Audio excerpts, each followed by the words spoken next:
Hey everyone, some valleys, they look like they might belong on another planet, like twisting, jagged, and carved by strange forces of nature. For today's video, I'm gonna count down 15 of the strangest valleys on Earth. Let's start with number 15, the Singideba Valley in Madagascar. So, the Singideba Valley in western Madagascar is one of the most geologically unique valley systems on Earth. Rather than a typical open plain or a carved river valley, this one consists of thousands of vertical limestone pinnacles, some of them over 100 feet tall, rising in these jagged formations. These sharp spires are known as singi, and they give the valley its name and make it nearly impassable in many areas. The region is part of a national park and a UNESCO World Heritage Site designated in 1990.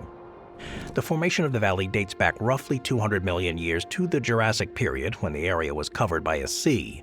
Over time, thick layers of marine limestone were deposited on the sea floor, and as tectonic uplift raised the region above sea level, the limestone was exposed to the elements. The key to this transformation is a process called karstification. In these karst systems, acidic rainwater and groundwater will slowly dissolve soluble rock, usually limestone, creating sinkholes, caves, and spire-like ridges. In this valley, this process went to an extreme level. What makes it different from other landscapes is the verticality and the sharpness of them. Water erosion carved deep fissures between these narrow blades of rock and separated them into isolated towers. The valley floor is riddled with chasms and crevices that can be several stories deep. In some places, entire underground river systems snake through here. The result is a network of stone needles, too sharp and too steep for most animals and humans to cross without specialized equipment or walkways. The ecosystem down there includes dozens of species of lemurs, rare birds, and endemic reptiles that have adapted to this vertical habitat. Some of them live entirely within the crevices and canopies of the rock forest. Scientists believe many organisms in this region evolved in isolation, much like on islands, making the valley kind of like a living laboratory for studying evolution and adaptation. But of course, access to the valley is extremely limited. Most areas are unreachable without any climbing gear, and even park rangers avoid large portions of it. A system of metal walkways, rope bridges, and handholds was installed in some parts of the park to allow guided visits without really damaging the limestone, but even slight contact with it can accelerate the weathering, as oils and moisture from skin will break down the mineral surface. The valley is also culturally significant too. The local Malagasy communities consider parts of the Singi sacred and have used the surrounding forest for spiritual practices, burial sites, and resource gathering for centuries. But in terms of geology, it does represent one of the most extreme examples of karst topography on the planet. Few places exhibit such dramatic dissolution patterns at this scale. It's not just a landscape, it is a geological record of millions of years of erosion.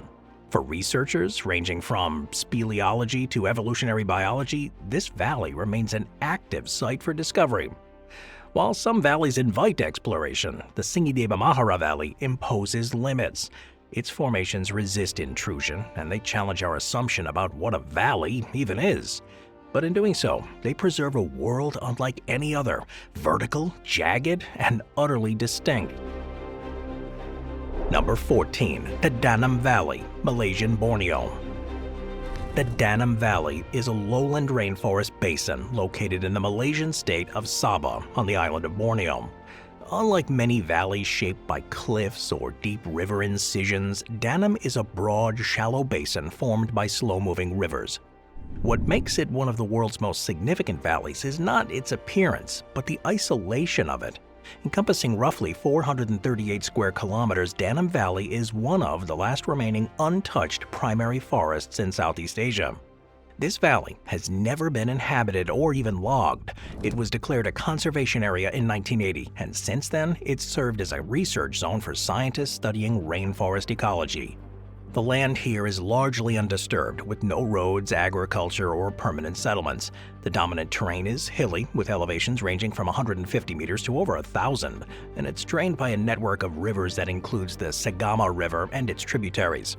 These water systems just meander gently through the valley, supplying nutrients and supporting life in both the canopy and the floor. The valley itself, though, hosts an extraordinary variety of plant and animal life. It's home to more than 15,000 plant species, including hundreds of types of dipterocarp trees. These are some of the tallest tropical trees in the world. The valley is one of the few remaining places where endangered animals such as the Bornean orangutan, clouded leopard, pygmy elephant, and the sun bear can still be found in the wild. And its bird population includes over 270 species, and entomologists continue to discover new insect species within it. But what makes it really important from a scientific perspective is the ability to study ecosystems with minimal human interference. Researchers have long-term plots where forest dynamics, carbon cycling, and climate impacts are monitored over time. This allows for data collection on how the rainforests function naturally without any logging, hunting, or agriculture skewing the results. The climate of Danam Valley is classified as equatorial, with high humidity and rainfall year-round. Average annual rainfall is about 2,800 millimeters, and temperatures stay between 22 degrees Celsius and 32. And despite that consistency, the region does experience cyclical changes tied to larger climate systems like El Niño, which does cause temporary droughts that affect flowering and fruiting cycles. These cycles in turn can influence the movements and survival of any animal populations, making the valley an important place for tracking how these ecosystems respond to any variability in climate. Access to Danam Valley is limited. Permits required for both researchers and eco-tourists exist. A single dirt road leads to the Valley Field Center and the Borneo Rainforest Lodge, both of which offer controlled access to parts of the valley for guided walks, wildlife observation, and canopy tours. Human activity is carefully managed here, and areas of the forest are off-limits to ensure long-term ecological integrity. This place helps scientists understand natural forest behavior. It informs conservation policies, and it provides insights into carbon storage, species resilience, and forest regeneration. In an age where much of rainforest is defragmented or degraded, Danam Valley stands out for its purity. It is a living archive of natural history, one that supports a level of biodiversity and complexity rarely found anywhere else. Number 13. The Waipio Valley, the Big Island in Hawaii. Waipio Valley, located on the northeastern coast of Hawaii's Big Island, is a deeply cut valley that's known for its vegetation, its historical significance, and those steep cliffs.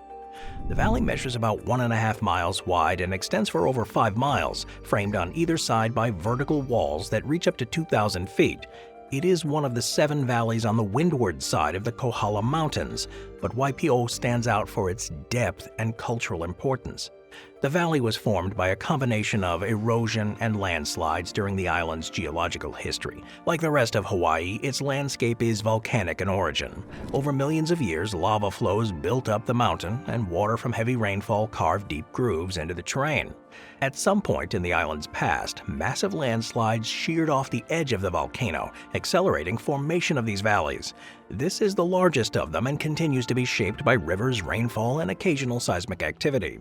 The course of the river, fed by streams from the surrounding cliffs, has created a fertile floodplain that's long supported human agriculture. Historically, this area was a center of political power in ancient Hawaii. It was once home to thousands of Hawaiians, taro farms, fish ponds, and it made it a densely populated and spiritually significant place. Today, though, only a handful of families live in the valley full-time, though it is regularly visited by hikers. Access here is extremely limited. The road into the valley is one of the steepest in the U.S., with a grade of nearly 25%. Four-wheel drive vehicles, they're required, and many visitors choose to hike in on foot or view the valley from an overlook above. Taro, a staple in traditional Hawaiian diets, is still cultivated in flood patties using traditional techniques. The valley is also home to some native and introduced plants and animals, including banana plants, bamboo, and feral horses that roam freely. That's cool. The geography of the valley, too, creates its own microclimate. Frequent rainfalls on the cliffs, feeding dozens of waterfalls, some of which plunge more than 1,000 feet. These include Hi'ilawe Falls, one of the tallest in Hawaii, which flows down the southern wall of the valley. The steep topography here causes the air to rise and cool rapidly, and that contributes to persistent cloud cover and high humidity. Culturally, though, the valley is deeply embedded in Hawaiian legend and oral history. It's said to be the boyhood home of King Kamehameha and is frequently referenced in chants and stories as a place of royalty and energy. Even today, it is considered sacred land, and efforts have been made by local groups to preserve its integrity. While the valley is open to visitors, access is tightly regulated. Public access to the beach is allowed, but many interior trails cross private land or areas under Hawaiian cultural protection. The Waipi'o Valley is a living example of how geology, ecology, and culture will intertwine in a single landscape. It's not just a scenic location, but a functioning ecosystem and cultural heritage site. Its towering walls make it visually dramatic, but the ongoing connection to Hawaiian identity and culture is what truly sets it apart. Number 12. Fish River Canyon, Namibia. Fish River Canyon. It's in the southern part of Namibia, and it's one of the largest and oldest canyons in the world. Measuring about 100 miles in length and 17 miles wide and as deep as 1,800 feet, it is the largest canyon in Africa and second only to the Grand Canyon in terms of scale. Unlike valleys formed primarily by tectonic uplift or volcanic collapse, the Fish River Canyon was created through a combination of plate movement, erosion, and glacial activity over the span of more than 500 million years. The bedrock down here consists of gneiss, quartzite, and dolerite. That's a combination of rocks that has survived continental shifts and intense erosion. The initial shaping of the canyon began with tectonic faults that cracked open the crust during the breakup of Gondwana. As the land tilted and fractured, early rivers exploited those fault lines, carving the channels. During the ice ages, additional erosion came from glacial melt and settlement movement, which further sculpted the contours of the canyon. The Fish River, after which the canyon is named, flows through the valley seasonally. It's mostly dry throughout the year, though, with water appearing only after seasonal rains. The area supports a surprising array of wildlife, though, including mountain zebra, kudu, baboons, and various bird species. Reptiles and insects are more common, of course, thriving in the extreme temperatures and rocky habitats. But one of the most dramatic features of the canyon is the Horseshoe Bend, a sweeping curve of the Fish River surrounded by layered rock walls that expose hundreds of millions of years of geologic history. Stratified layers are visible in many parts of the canyon, revealing the history and ancient environments that once covered this region. Fossilized remains of early fish species and stromatolites have been found in some of these layers, offering a glimpse into the early life of the Earth. The nearest town, Hobos, serves as a staging area for visitors entering the canyon. There's a trail down there, roughly 85 kilometers long, and it's only open during the winter months, that's May to September, due to extreme heat in the summer. Temperatures on the canyon floor can exceed 104 degrees Fahrenheit, that's 40 Celsius, making hiking a bit dangerous outside the approved seasons. Water scarcity down here is a major issue. Most of it in the canyon area comes from rainwater runoff and a few springs. Groundwater is used sparingly by nearby settlements and has managed to prevent ecological degradation. This arid environment, coupled with the difficult terrain, has helped preserve the canyon from any large-scale developments or even agricultural use. Tourism is growing, but it remains low impact. Namibia's strict policies mean that infrastructure is limited to marked trails, observation points, and campsites. Visitors are not permitted to hike solo or leave the trail network without permission. The goal is to maintain its natural character and just reduce the erosion and littering from increased foot traffic. Fish River Canyon. It's a rare example of a dry desert valley that achieves majesty, not through lushness or even biodiversity, but through scale and clarity. It's one of the few places on Earth where time can be read in the stone, where every cliff, bend, and layer reveal part of a planet's deep past. Number 11. Valle de la Luna, Chile. Valle de la Luna, or Valley of the Moon, is located in the Atacama Desert of northern Chile. It's one of the driest places on the planet. This landscape, within the larger Los Flamencos National Reserve, about 13 kilometers west of the town of San Pedro de Atacama, this valley is named for its resemblance to the surface of the moon, a comparison not made for dramatic effect, but because of the area's lifeless terrain and unusual features. Despite the tourist-friendly name, though, the valley is scientifically important. It illustrates how climate, wind, and tectonics will interact over millennia. Now, this distinctive appearance is the result of millions of years of activity. It's part of a sedimentary basin that's been uplifted by the movements of the Andes Mountains, and the valley's floors and walls are composed of salt, clay, and gypsum deposited over time in layers. The area's crust has been folded, cracked, and twisted by tectonic compression. Wind and temperature fluctuations, rather than rainfall, are the primary forces responsible for this erosion. Sharp temperature drops between day and night, too, cause the rock to expand and contract, slowly just breaking it apart. There is almost no vegetation in the valley. The soil is very saline, and precipitation averages to just a few millimeters per year. The air is thin and dry, with humidity levels often close to zero. Despite this, though, a few extremophile microorganisms have been detected in nearby salt flats, drawing the interest of scientists who study life in these extreme environments. But there's a few features that define this valley. These include large sand dunes shaped by strong winds, jagged salt ridges, and a wide plain that reflects the light due to the crust of the crystallized minerals. The Three Marys are a trio of tall salt statues left standing in the desert after eons of erosion. Nearby, a natural amphitheater formed as a collapsed ridge wall provides insight into how pressure and erosion shaped these formations. Some parts of the valley contain caves, too, and tunnels created by the dissolution of gypsum and salt, though these are fragile and rarely accessible to the public. Tourism is highly regulated here, and visitors are limited to designated trails and observation points. Climbing on rock formations or venturing off-trail is prohibited. Foot traffic, vehicle movement, and even respiration in enclosed caves can damage formations that have taken thousands of years to form. The Chilean government and authorities monitor the site for both environmental and seismic risks, and frequent geological surveys are conducted here to protect it.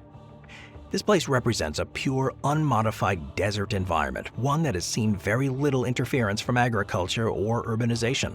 In this respect, the valley is not just a photogenic site, it's a baseline reference for arid climate research. But despite the growing number of tourists, the valley remains largely undisturbed thanks to strict protections. Its silence and emptiness are not signs of lifelessness, but they're markers of its endurance. In a part of the world where nearly every element is just stripped away, what remains is rock, salt, wind, and time. Number 10. The Kaligandaki Gorge in Nepal. The Kaligandaki Gorge in Nepal is often described as the deepest gorge in the world, not because of its depth from rim to floor alone, but because of the vertical difference between the riverbed and the peaks that tower above it.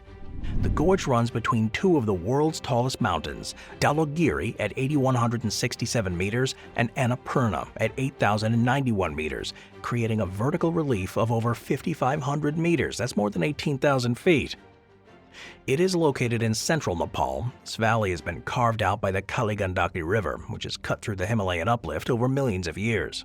As the mountains rose, the river persisted, maintaining its course by cutting downwards as fast as the terrain rose upwards. This phenomenon is called antecedent drainage. It means the river existed before the mountains rose and has managed to cut through them over time. The result is a narrow, steep-walled valley that slices directly between some of the highest terrain on the planet.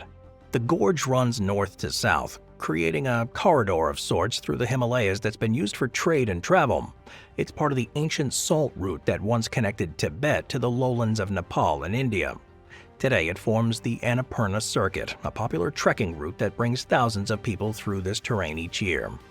One key feature is its high sediment load. The river carries a large volume of rock and silt, which continues to deepen the gorge even today. This sediment movement is apparent during the summer monsoon season, when heavy rains increase runoff and erosion. Notably, the region is rich in ammonite fossils known locally as shaligram, which are considered sacred in Hinduism and collected for religious purposes. The gorge isn't just a dramatic landscape either. Its north-south orientation funnels high-speed wind during the day, particularly in the lower Jamsun area. These winds can reach up to 100 kilometers an hour and are a notable challenge for trekkers and small aircraft. The wind is primarily caused by temperature differences between the valley floor and the surrounding mountains, which create these up-valley airflows. But despite the harsh environment, several villages exist along the gorge. These communities have adapted to the terrain by practicing terraced farming, cultivating crops like apples, barley, and buckwheat. And since the area is also seismically active, the collision of these tectonic plates builds the Himalayas and generates frequent earthquakes. The gorge's steep slopes and loose settlements make it vulnerable to landslides, especially during the monsoon season. This combination of instability and human settlement makes the region one of high risk, but of high resilience. Unlike a traditional flat valley, the Kaligandaki is narrow, steep, and continuously reshaped. It's more than just the world's deepest gorge. It is an example of geological time that is still in motion, an ancient river that's just carving its way through the highest mountains on the planet. Number 9. Hunza Valley, Pakistan. Hunza Valley is located in the Gilgit-Baltistan region of northern Pakistan, in the Karakoram mountain range near to the borders with China and Afghanistan. Now, unlike many deep, narrow valleys that were shaped by single rivers, Hunza is a wide, fertile glacial valley surrounded by some of the tallest mountains in the world, including Ultarsar, Ladyfinger Peak, and the 7,700-meter Rakaposhi. But what makes the valley striking is its dramatic geography, a relatively flat green basin surrounded by sheer snow-covered mountains rising thousands of meters above the valley floor. The Hunza River flows through the valley and is fed by melting glaciers. This river, combined with the movements of glaciers, carved the valley from the ancient rock of the Karakoram. The valley is at an elevation of about 2,500 meters, which does give it a cooler climate than much of Pakistan. The seasonal glacial melt supports agriculture too, allowing some terraced fields to be cultivated for crops like apricots, apples, barley, and wheat. This region is tectonically active, with the Indian plate continuing to collide with the Eurasian plate.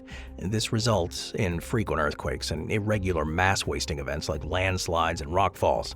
In 2010, a massive landslide blocked the Hunza River, forming a lake of over 20 kilometers long and submerging several villages.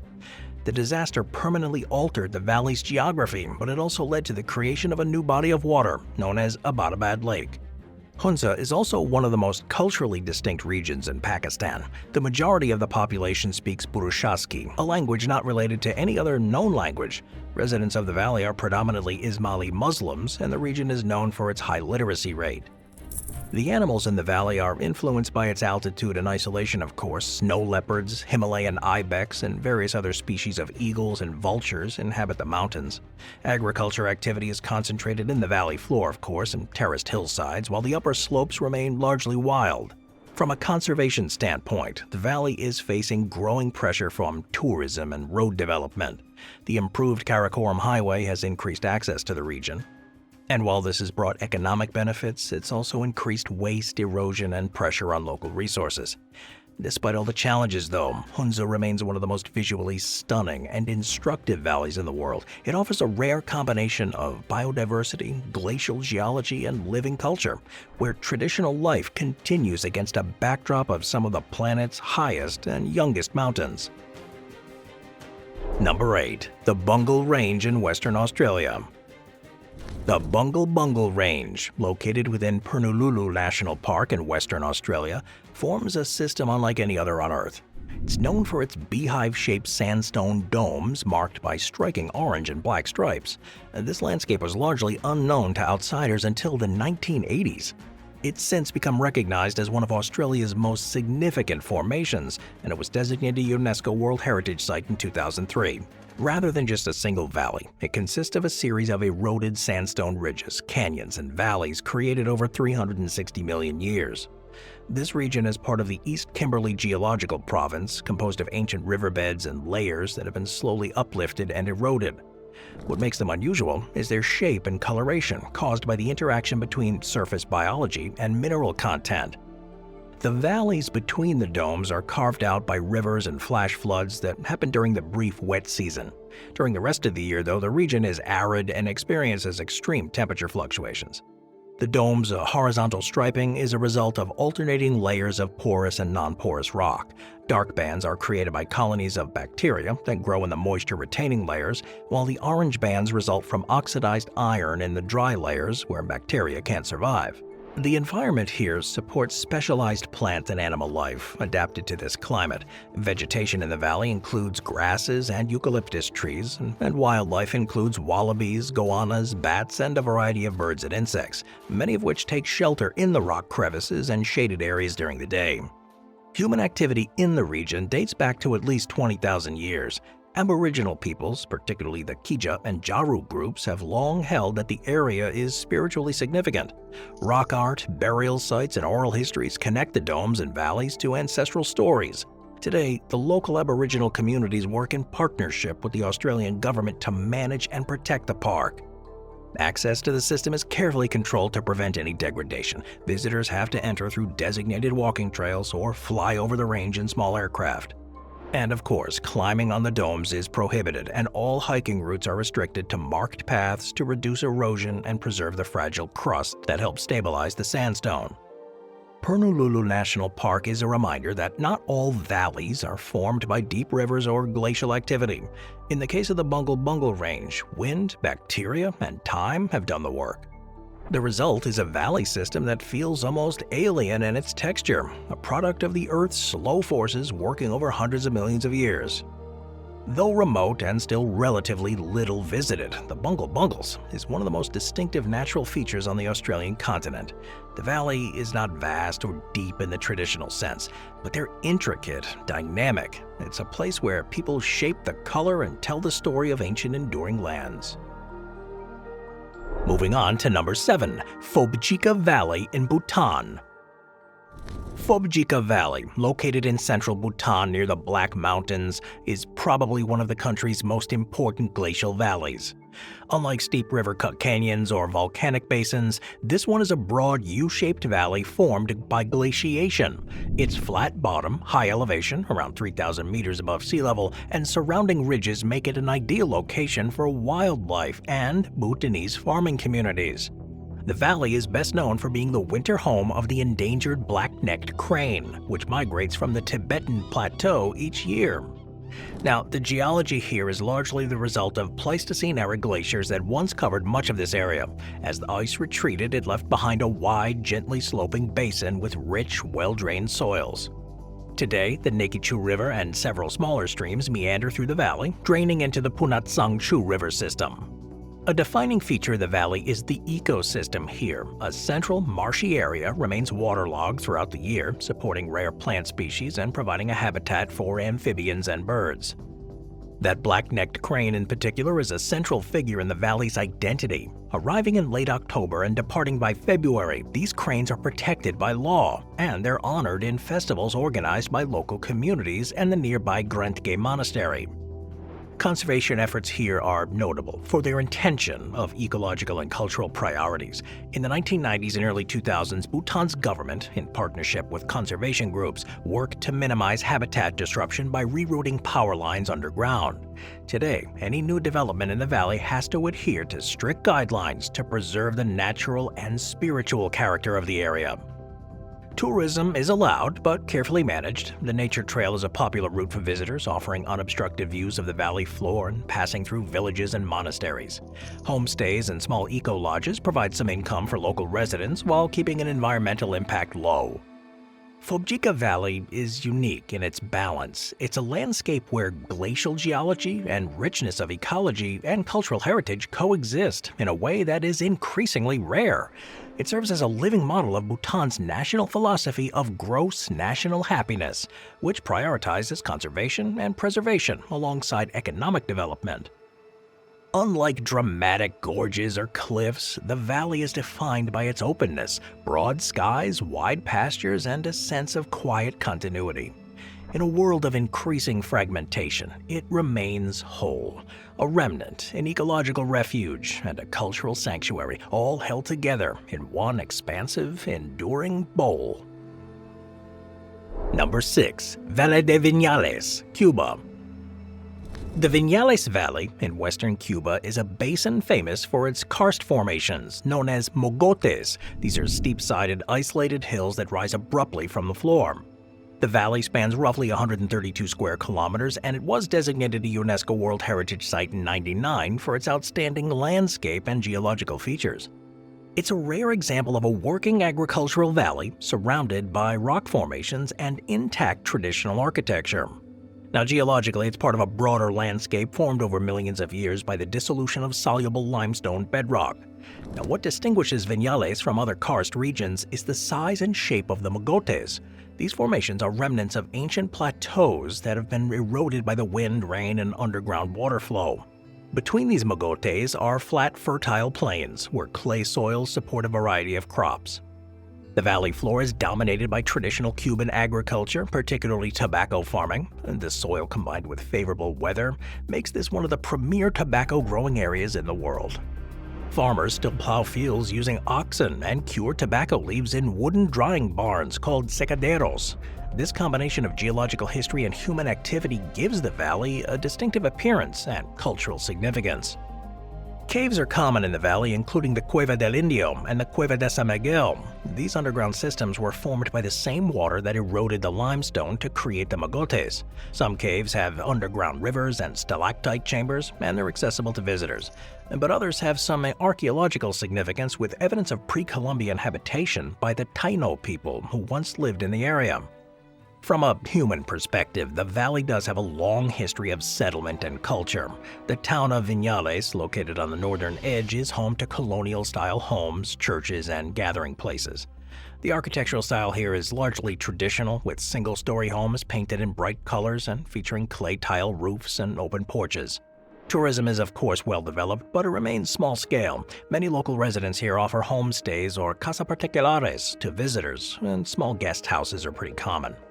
Hiking, horseback riding, and cave tours are popular, as are visits to tobacco farms to learn about the planting, harvesting, and cigar rolling process. Efforts are ongoing to manage the impact of tourism on the valley's ecosystem and culture. The Cuban government has placed restrictions on development within the valley and promoted sustainable farming techniques to protect the soil from overuse. Vinales Valley. It's not a pristine wilderness or a remote refuge. Instead, it's a working landscape where geology, ecology, and human traditions are all layered together in everyday life. The value here lies in this coexistence between the monumental and the domestic, between deep time and daily work.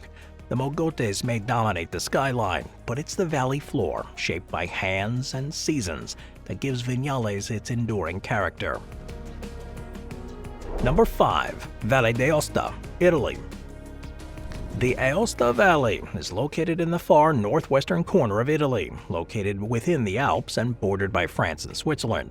It is the smallest and least populous region in the country, but it is one of the most culturally complex. The valley itself is a broad glacial trough flanked by some of Europe's highest peaks, including Mont Blanc, the Matterhorn, and Monte Rosa.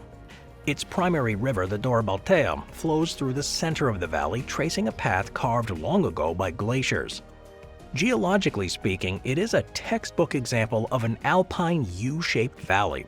During the last ice age, huge glaciers advanced and retreated through the region, gouging out the valley floor and depositing moraines along the side. These valley cross-sections reflect this origin: steep cliffs and ridges on either side, a wide flat base in the center, and tributary valleys branching off in all directions. Today, the Dora Baltea continues the work of reshaping the land, albeit at a much slower pace. At lower elevations around 500 to 800 meters, deciduous forests and vineyards dominate the land. As one travels upwards, mixed coniferous forests give way to alpine meadows, and eventually barren rock and permanent snowfields above 3,000 meters.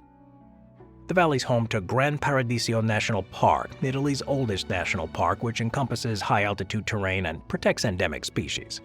Culturally, though, the valley's been a strategic corridor for centuries. The ancient Romans used it as a route through the Alps, and several Roman ruins, including bridges, roads, and the Arch of Augustus in the regional capital, Aosta. This region has a bilingual heritage. French and Italian are both official languages, and many place names reflect that blend of the two cultures. Towns and villages are often built along terraces above the valley floor to avoid any historical flooding. The stone houses with steep slate roofs are pretty common, designed to withstand heavy snow and alpine conditions. Agriculture is practiced on limited land, with terraced vineyards and dairy farms producing cheese like Fontina, a regional specialty. Tourism is of course a part of the local economy. In winter, ski resorts attract visitors for alpine skiing and snowboarding. In summer, hiking and climbing and mountaineering dominate, with well-maintained trail networks. While tourism is extensive, strict environmental regulations do limit construction and promote sustainable practices there. Infrastructure in the valley includes the Mont Blanc Tunnel, which connects Italy to France, and a series of mountain passes and cable cars that make even remote areas accessible. Despite the modern access, though, large portions of the valley retain a traditional feel, especially in the side valleys where herding and small-scale farming remain active. Unlike more remote and underdeveloped valleys, Aosta's importance lies in how it integrates complex ecosystems, topographies, and cultures within a narrow alpine corridor that remains vital and active. Number 4. Copper Canyon, Mexico. The Copper Canyon System, or Barrancas del Cobre, is a series of 6 interconnected canyons located in the Sierra Madre Occidental in northwestern Mexico. Though often compared to the Grand Canyon, the Copper Canyon complex is larger in total area and features deeper, more rugged terrain in some places. These valleys were primarily carved by rivers over millions of years. Together, the canyon systems cover more than 60,000 square kilometers. The geology here is shaped by a mixture of volcanic and sedimentary rock. During the Tertiary period, huge volcanic activity laid down thick layers of lava and ash across the whole region. And over time, the tectonic uplift raised the land and rivers began to cut valleys into the plateau. The elevations vary dramatically here, creating distinct zones. At the upper rims, over 2,000 meters, pine and oak forests dominate, while lower elevations descend into semi-arid shrublands and tropical dry forest. The diversity of habitats here supports a wide range of plants and animals, including mountain lions, black bears, parrots, and agave trees. The dramatic elevation gradients also influence temperature and rainfall, with the canyon floors being significantly warmer and drier than the cooler, wetter rim. Access to the Copper Canyon system was limited until the completion of a train system known as the El Chepe in the 1960s. This railway winds through the mountains, it crosses bridges and passes through tunnels, and offers amazing views into the canyon. The train brought tourism and economic opportunity, but also challenges related to development and land use. Today, tourism includes hiking, canyoning, and ziplining, especially around the town of Divisadero. Despite growing in popularity, though, much of the canyon system remains pretty difficult to reach. Roads are often rough or seasonal, and many areas are accessible only by foot. There are natural barriers that have helped preserve parts of the land from overdevelopment, but they also complicate infrastructure and any conservation efforts. The canyon does face several environmental threats. Deforestation for logging is one, water extraction for agriculture, and mining activities have affected parts of the ecosystem too. Additionally, drug trafficking in the broader Sierra Madre region has led to security issues that sometimes impact residents. Efforts to conserve the canyon system include the creation of parks and protected areas, but the enforcement is uneven.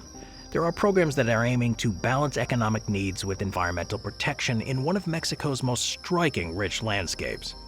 Copper Canyon is not just one valley, but many, interlinked, layered, and deeply folded into the fabric of northern Mexico. It is a vast system where natural history and human culture come together in a landscape that's still revealing its secrets. Number 3. The Simeon Mountain Valleys in Ethiopia. The Simeon Mountains in northern Ethiopia, they're home to one of Africa's most dramatic highland landscapes. The valleys carved into this region form an extensive network of gorges and basins that drop sharply from the Simeon Plateau. The topography here is the result of tectonic uplift combined with millions of years of erosion, and it's produced some of the most spectacular valleys on the African continent. Now, the Simeon Range is part of the Ethiopian highlands, which are among the oldest high-altitude regions in the world. The landscape was formed by volcanic eruptions roughly 30 million years ago, which laid down thick basaltic flows. Over time, rivers and weathering carved chasms and isolated ridges into this plateau. The result is a series of V-shaped valleys that descend thousands of meters from the edge. Now, one of the most prominent valleys in the range is the Geech Abyss. This is a steep gorge that runs below the village of Geech and eventually leads to the Jinbar waterfall, which fall over 500 feet into the canyon below. Other significant valleys, like those surrounding the town of Chenek, are filled with alpine meadows, ancient lava outcrops, and narrow ridges. These valleys are not only significant, they form the basis of the region's biodiversity. The elevation gradient between the high plateau and the valley floors creates distinct zones. On the upper slopes, the Afro-alpine vegetation dominates, including giant lobelia, heathers, and tussock grasses. As one descends, the vegetation shifts into montane forests and scrubland. This diversity supports a wide array of life, including several endemic species such as the Galata monkey, the Ethiopian wolf, and the Wailea ibex. That's an endangered mountain goat found only in this range. The valleys here are not uninhabited. Scattered villages can be found perched on ridges or maybe tucked into more accessible parts of the terrain. Residents practice subsistence farming, growing barley, raising sheep and goats on the thin, rocky soil. The landscape does impose some natural limits on population growth and infrastructure, and access to many areas is still only by foot or mule. Conservation efforts here have focused on reforestation, terracing, and sustainable land use practices. The creation of the National Park for the Simeon Mountains in 1969 helped provide some protection, and the park was declared a UNESCO World Heritage Site in 1978. Tourism is slowly increasing in the region, centered on trekking routes that pass through valleys and across ridge lines. However, increased foot traffic and development do pose risks to alpine habitats. Unlike many other valleys on this list, the Simeon Valleys are defined less by a central river and more by the overall dissection of the highland terrain. They're steep, fragmented, and in some places nearly vertical. Their beauty lies in the scale and isolation of them, as well as the survival of rare species in one of the harshest highland environments. The Simeon Mountains Valley represents an active geological process. They continue to deepen and evolve as climate, water, and tectonic forces reshape the highlands. They are valleys in motion, steep, wild, and continually shaped by the forces of erosion. Number 2. The Paro Valley in Bhutan. The Paro Valley. It's in western Bhutan, and it is one of the most culturally significant valleys in the country. Unlike the high-altitude isolation of Bhutan's central valleys, Paro is relatively broad and accessible, with flat agricultural fields and a central river, the Paro Chu, that flows through the entire length before joining the larger Wangchu downstream. The valley is framed by mountains that rise steeply on both sides, and it sits at an elevation of around 2,200 meters. Now, geologically speaking, it's part of a fold and thrust belt that's associated with the uplift of the Himalayas. The valley itself was shaped by the combination of erosion and glacial activity in ancient times, and the surrounding ridges, composed of metamorphic rock, do rise sharply from the valley floor. Today, it's one of the main agricultural centers in Bhutan. Farmers cultivate rice, potatoes, and barley, and various vegetables using traditional terracing and irrigation techniques. Orchards of apples and pears are pretty common here, and livestock will graze in the higher pastures during the summer months. This combination of fertile soil, reliable water, and manageable elevation has made Paro one of the country's most productive regions. But it's perhaps best known for its concentration of cultural landmarks. Chief among them is the Paro Taksang, or the Tiger's Nest Monastery, a temple complex perched on a cliffside more than 900 meters above the valley floor. According to legend, Guru Rinpoche flew to this site on the back of a tigress and meditated there in the 8th century. It remains one of Bhutan's most sacred religious sites. Modern development, though, in the valley is carefully controlled, of course. Bhutan's government imposes strict building codes. Even new homes and hotels have to conform to traditional Bhutanese designs with whitewashed walls, carved wooden windows, and tiered roofs. Despite the rural character, though, Paro is home to Bhutan's only international airport, a small facility set among the hills at the valley's edge. The approach to the airport is famously difficult, requiring aircraft to navigate between mountain ridges before making a steep descent. This makes flights into Paro one of the most visually striking and yet technically challenging in the world. The valley also plays a central role in Bhutan's seasonal festivities. The annual Paro Teshu, held in the spring, attracts thousands of people who come to witness mask dances, music, and religious rituals performed in a courtyard of the Dzong. These festivals not only reinforce their cultural identity, but also mark seasonal transitions tied to the agricultural calendar. Paro Valley, it represents a balance between natural geography and human culture. It is shaped by the river that runs through it, the cliffs that guard it, and the people who have lived there for generations. It is a valley of continuity. It's geologically stable, agriculturally sustainable, and culturally vibrant, where the terrain supports life without overwhelming it. Paro Valley provides rare horizontal space both to grow crops and to preserve traditions. Number 1. Yosemite Valley in California. Yosemite Valley. It's one of the most iconic and studied glacial valleys in the world, located of course within Yosemite National Park in the Sierra Nevada mountains of eastern California. This approximately 7.5-mile-long valley, with a width ranging from half a mile to a mile, is surrounded by towering granite cliffs that rise thousands of feet above the valley floor. The origins of the valley date back tens of millions of years. It began as a river valley carved by the ancient Merced River, which still flows through it today. As the Sierra Nevada gradually rose due to tectonic uplift, the gradient of the Merced increased, and the river cut deeper into the bedrock. This early V-shaped valley, typical of river erosion, was transformed dramatically during the Pleistocene epoch when it was repeatedly filled by massive glaciers. These glaciers, particularly the Sherwin and Tioga glaciers, deepened and widened the valley over hundreds of thousands of years. The result was the iconic U-shape that distinguishes glacial valleys from their river-carved counterparts.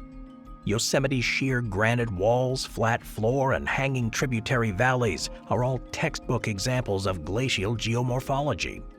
Some of the most recognizable features of Yosemite Valley are products of this glacial past.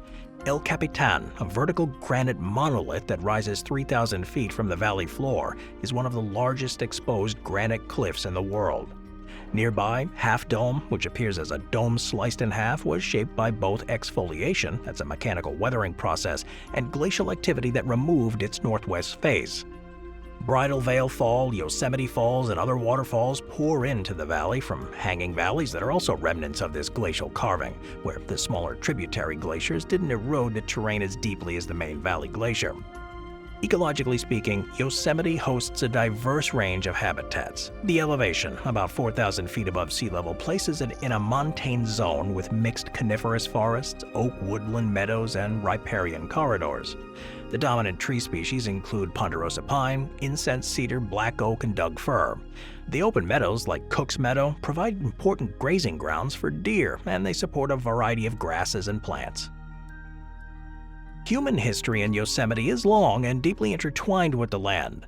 The Awanichi people here lived in the valley for generations before any European-American contact. They relied on the valley's resources for food, shelter, and cultural practices.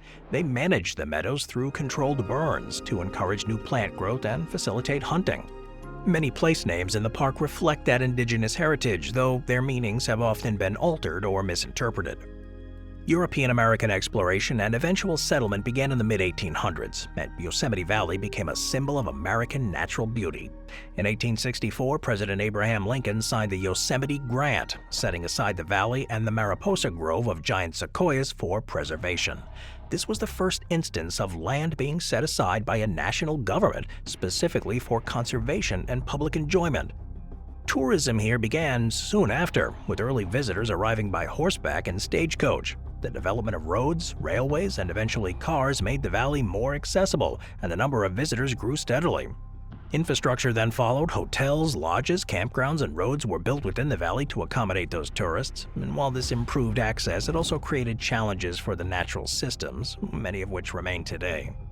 The Merced River, which flows through the valley, was designated a wild and scenic river in 1987. That designation provides additional protections for the water quality, the habitat, and recreational value. Major floods in '97 caused significant damage to the infrastructure here, prompting a reassessment of how development is managed along the river corridor. Geological research continues in the valley. Rock falls are a constant hazard here due to the steep granite walls and the natural process of weathering and erosion. Scientists use monitoring systems, including LiDAR scanning and seismic sensors, to study cliff stability and predict any potential rock falls. This information not only protects the people, but also advances the understanding of granite mechanics and erosion in glacially carved landscapes. Cultural preservation efforts, too, are also active in the valley. The Yosemite Museum and nearby reconstructed Indian village of the Ahwahnee provided educational programs about the region's heritage. Efforts are underway to restore traditional practices like basket weaving and native plant cultivation, in partnership with descendants of the original inhabitants. Interpretive programs also address the history of displacement and how Yosemite's formation as a park affected the people who lived there. Despite the challenges, Yosemite Valley remains a centerpiece of natural preservation. Visitors are drawn to the cliffs and the waterfalls, but also to the sense of scale and time embedded in its rock faces and riverbeds. It's a place where scientific observation and spiritualism coexist, and where the natural world remains a source of wonder and insight. As pressures on the valley continue from both nature and the humans, its future is going to depend on careful stewardship and a continued commitment to understanding the forces, glacial, geological, ecological, and cultural, that all created and continue to define it.